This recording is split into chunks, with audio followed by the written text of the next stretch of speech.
बालेश्वर जिला परिषद सम्मेलन कक्ष भिबीजी रामजी को नहीं जिला स्तरीय सांबादिक सम्मेलन अनुष्ठित होती। सांबादिक सम्मेलन को भिबीजी रामजीर संयोजक सीतांश शेखर दास, जिला परिषद मुख्य कार्यनिर्वाही अधिकारी संजय कुमार राउत, जिला सूचना और लोकसंपर्क अधिकारी प्रियदर्शी राजेश प्रमुख उपस्थित रही संबोधित करते।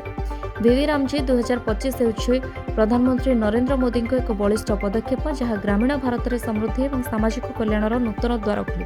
यह सशक्तिकरण, विकास, अभिमुखीकरण और परिपूर्णतार दृढ़ स्तंभ उपर पर्यवेसित।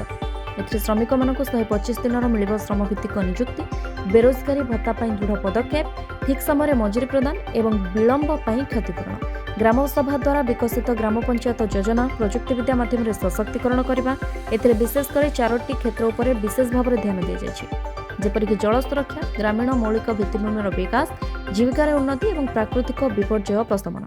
यहाँ सरकार निर्देश अच्छी जे भिबीजी रामजी प्रोग्राम आपण मानू आम निमंत्रण करूँ। ये जो एक्ट बा जोटा इम्प्लीमेंटेशन हम गाँ लेवल तार प्रचार प्रसार जे समस्ते जमती ए जिनटा जापर एवं जानी जो सुविधा अच्छी से सुविधाटार उपयोग करें। तेणु आज सांबादिक सम्मेलन से आपण मानू डका।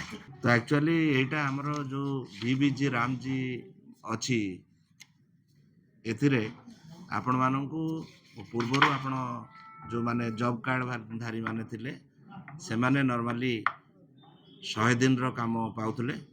नूतन एक्ट आसीबा फल आपण माने 125 दिन रो जॉब कार्ड धारी माने 125 दिन रो कार्य पाई परिबे ना। एटा नो सब सुनंतु एटा गोटे क्रम विकास बा इवोल्यूशन होची, गोटे इवोल्यूशनरी प्रोसेस ना रे सेमती किछि नै। हमर सेटा 100 दिन लो काम दिया होतला, 125 दिन लो काम दिया होची। एटा गोटे क्रम विकास रे चली से कौन जिन स्टाग्नाट बा स्टाटिक नहीं, सबू जिनसर परिवर्तन घटुची।